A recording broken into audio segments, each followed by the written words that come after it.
So, those of you who watched my OY last night, and thank you, of course, are aware that I predicted, and I want to make the word predicted abundantly clear, that Wednesday night's game would be the last managed by Scott Servais. And I got done with the video and I'm ready to upload it to YouTube. It's like midnight, something around there, 11:55, whatever. And I start thinking about the video, and I normally don't. I just normally upload it and then I'll watch it back afterwards to, see if I need to delete it because I accidentally swore or there's some weird whatever. Anyway, I immediately started thinking about it and thinking, oh boy, maybe I should upload a new one because what if I'm wrong?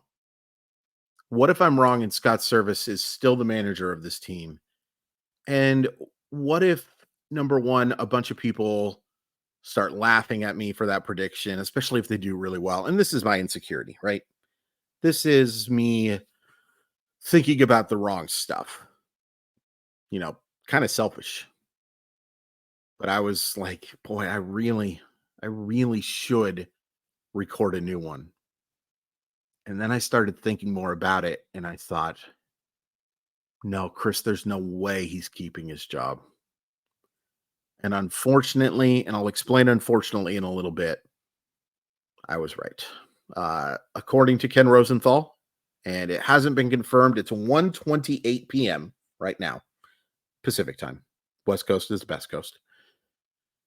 It hasn't been confirmed by the Mariners, but according to Ken Rosenthal of The Athletic and now multiple other outlets, Scott Servais has been fired as manager of the Seattle Mariners, and Dan Wilson will be hired as manager. Now, two things. Number one, the Seattle Mariners have not confirmed this. I think I just mentioned that. I think it's important to state that just in case, we find out this was all nonsense. Number two, I have not heard whether or not Dan Wilson has been named interim manager of the Seattle Mariners or if he's signed a long-term contract or anything like that. In fact, I'm going to pause the recording of this video right now just to check on that. Nothing yet. Nothing yet. Okay. So we've made those things clear. I think the first thing that we need to do, or at least I need to do, is I think we owe Scott Servais a little bit of gratitude because Scott Servais was here for a long time. And outside of 1 year where they were clearly doing the rebuild, things went pretty well. Now, they didn't ever go great, but things went pretty well. He won 90 games a couple of times. He took the team to the postseason. That's something that only one other Seattle Mariner manager can say. Lou Piniella. Those are the only two, Scott Servais and Lou Piniella. He won more games than he lost, even while going 68 and 94 that 1 year, and it's tough to come back from a year like that. He had them in postseason contention and then some for 2021, 2022, and 2023. And he leaves with them still in contention, but in a bad place. I think Scott Servais is pretty clearly the second best manager in Seattle Mariner history. I will be honest, that is darning with faint praise. There have been some really bad ones. Some really, really bad ones. Bill Plummer, rest in peace, probably the worst manager in Seattle Mariner history. But Lloyd McClendon wasn't good. Don Wakamatsu, I think, got a bad rap. Bob Melvin wasn't the same guy. He wasn't ready for this. It was very clear in 2004 he wasn't ready. He's a much better manager now. You could argue Bob Melvin is the second best manager to ever manage for the Mariners in terms of career. Mike Hargrove might have something to say. Anyway, I do think that Scott Servais deserves your gratitude. That doesn't necessarily mean that you should be sad by the decision to remove Scott Servais. But if you look back on it, you can be frustrated by some decisions. You can be frustrated by some quotes. You can be frustrated by the quotes that came from those decisions. But overall, I think unless you just really never really liked the guy, I have a hard time not thinking of the Scott Service experience as a mostly positive one. And when you add in the fact that he was such a good guy, according to everyone I've talked to, that makes this a little sad. Having said that, I don't have a problem with the decision to let go of Scott Service. Real quick ad read. Thank you so much, Simply Seattle. Use code Mollywop15 to save 15% off your order. Great stuff from great people. Thank you so much, Simply Seattle. Link in the description. I don't have an issue with letting go of Scott Service because this clearly just wasn't working. And when you build a 10-game lead, there are consequences for that. There are good consequences. The good consequence is that you've played well enough to build a 10-game lead, and you should be able to win a division. The consequence that comes with it is if you build a 10-game lead, you can't blow it. And not only did they blow it, they blew it in spectacular fashion. They have lost 15 games in the standings since June 18th. The White Sox have lost 17 games in the standings in the same amount. So think about that stat for a second. The Seattle Mariners have lost as much ground in their division since June 18th as the Chicago White Sox.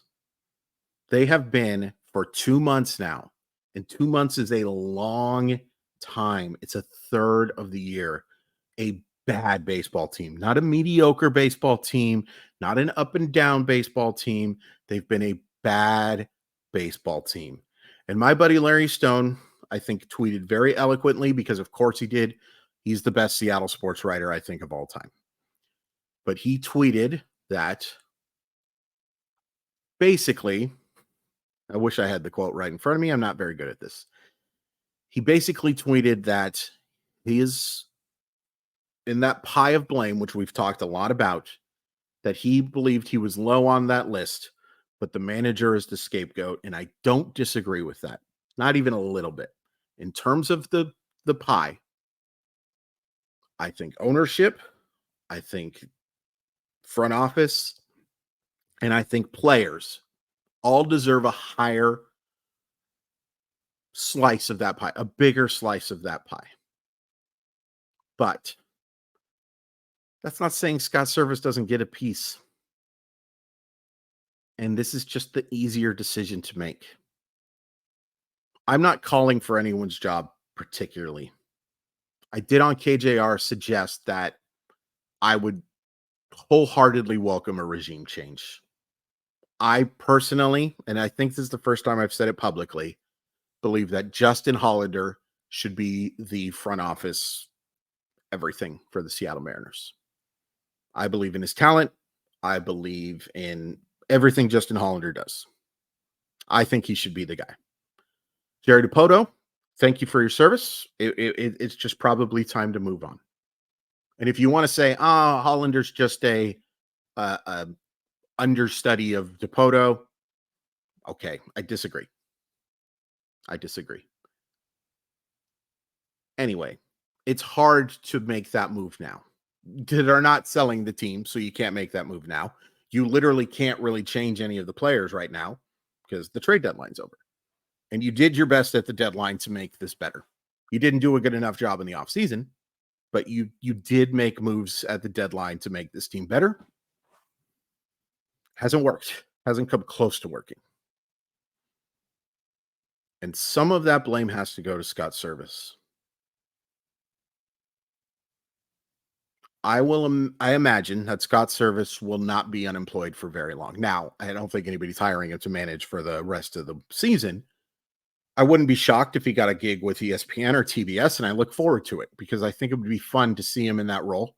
I think it'd be fun to see his sense of humor, not something that always is readily apparent, but I do think he would do well in that role. And then I think he will manage another baseball team next year if he wants to. but I don't have an issue with the decision to let go of Scott Servais. However, the decision to replace him with Dan Wilson is a decision that I strongly disagree with. Dan Wilson, a Mariner Hall of Famer, which to me is, and this is not meant to be the crap on Dan Wilson hour or 10 minutes and 30 seconds. It's going to be longer than that, obviously, now. That's not what this is about. But I just, every time I see that he's in the Hall of Fame, anyway, I said anyway a lot. It makes no sense to me, except it makes perfect sense to me. But the reason for it is not a good reason. This is the type of move you make when your goal, your number one goal, is not about winning. It's about satiating the fan base. It's placating. You're making your move to say, this is unacceptable. All of this is unacceptable. So we're letting go of the manager. And you know what we're going to do? We're going to bring in a former Mariner legend in Dan Wilson, who has never managed.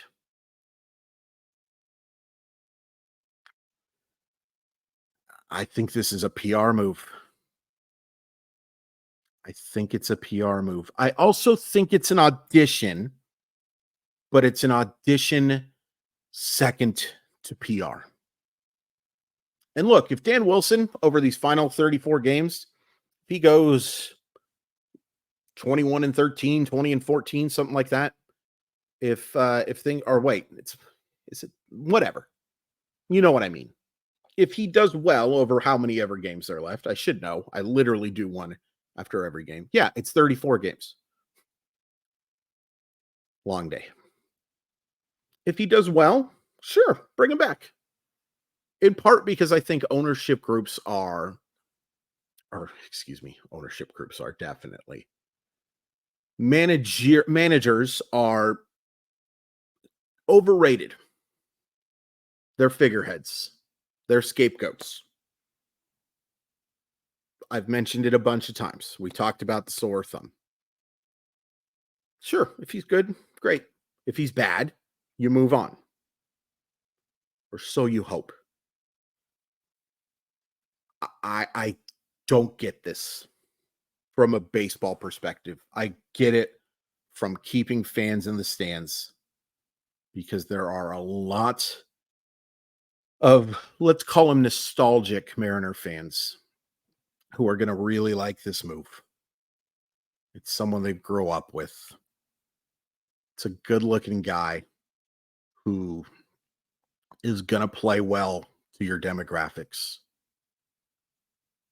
Is he the best guy to manage a team that still absolutely should be playing for a division championship?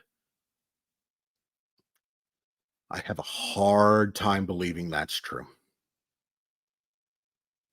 Manny Acta was not a great manager in his time there, but is a really well-respected guy. Christopher Negron has put in the work.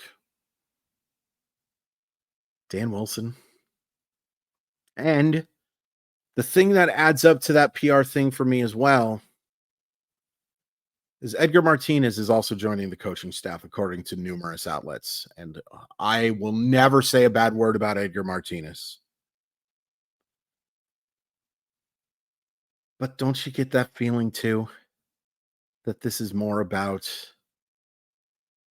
look at who we're bringing in, more than we think these are the best guys for 2024. I don't know. I really don't like that part of it. If you were to ask me right now, who is better to manage the Seattle Mariners for the rest of 2024 between Scott Servais and Dan Wilson, it's Scott Servais by a wide margin. And I'm prepared for this to age terribly. And I hope it does. But just in terms of process, I don't like this. I wish Dan nothing but luck because I want my favorite baseball team to win a lot of games. And I want grandma to be happy. She's actually pretty upset about this. She doesn't believe that Scott Servais deserved to be fired whatsoever. I disagree with her. Don't tell her, though. Do not tell my grandma that I ever disagreed with her. But I would certainly rather have Servais than Wilson for the rest of this year. I just feel like a PR move on August 22nd when you're still in this division race. Not great. Tell me what you think. Please hit like, please hit subscribe.